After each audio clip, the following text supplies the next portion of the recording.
නාගසේන මහතෙරුන් වහන්සේ මහරහතන් වහන්සේ විස්තර කරනවා. සංසාරයේ කෙනෙක් බඩගින්නේ තියලා තමන් මරලා තියෙනවා නම් මනුස්ස ජීවිතේ ඉපදුනාට පස්සේ බඩගින්නේම මැරිලා යනවා.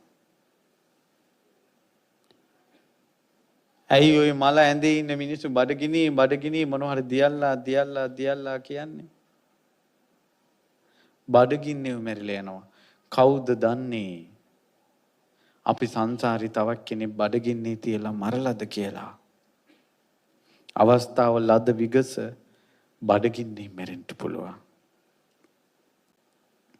බඩගින්නේ මැරෙන්න පුළුවන්. ඇයි 1818 ඌව වෙල්ලාස්ස ඇතුණ නිදහස් කැරැල්ලේදී ඒ ගම් වලට ආහාර පාන නැති වෙලා එක ගෙදර 14 දිනක් ගින්දරට පැනලා මැරුණා බඩගින්නේ. බඩගින්නේ. අදටත් ඉන්දියාවේ කොච්චර මැරෙනවද බඩගින්නේ?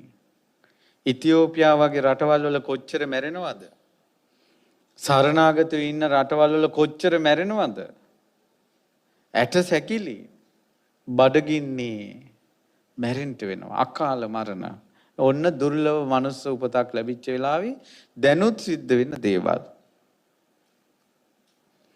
ඊට පස්සේ පිපාසයෙන් මරවලා තියෙනවා නම් පිපාසයෙන් විදිහට.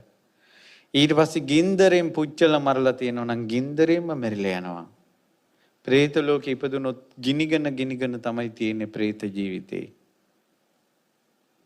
අවියායුධෙන් මරලා තිබ්බොත් කෙනෙක් සංසාරේ අවියායුධෙන් මැරිලා යනවා. සමහර වෙලාවට අපේ කර්ම බලාගෙන ඉන්න ඇති කඩු කිනිසි එසවෙන කල. අපේ කර්ම බලාගෙන ඉන්න ඇති කඩු කිනිසි එසවෙන කල. ඇයි අර ජීවිත 300 ගානක් බලාගෙන හිටියේ බෝම්බයක් පිපිරෙනකල්? මරණයට ලස්සනට පුජ්‍යලියාව ගෙනියනවා. උදාහරණයක් කියන්න. ඔය අර බෝම්බයකින් පල්ලියේ මුළු පවුලේම අය මැරිලා තාත්තා විතරක් ඉතුරු වුණා. ඔහු ඒ බෝම්බ වැදෙන තැනත් ඉඳලා බේරුණා. බලාගෙන ඉඳලා දෙවෙනි දවසේ තුන්වෙනි දවසේ එන කෝච්චියට බෙල්ල තිබ්බා.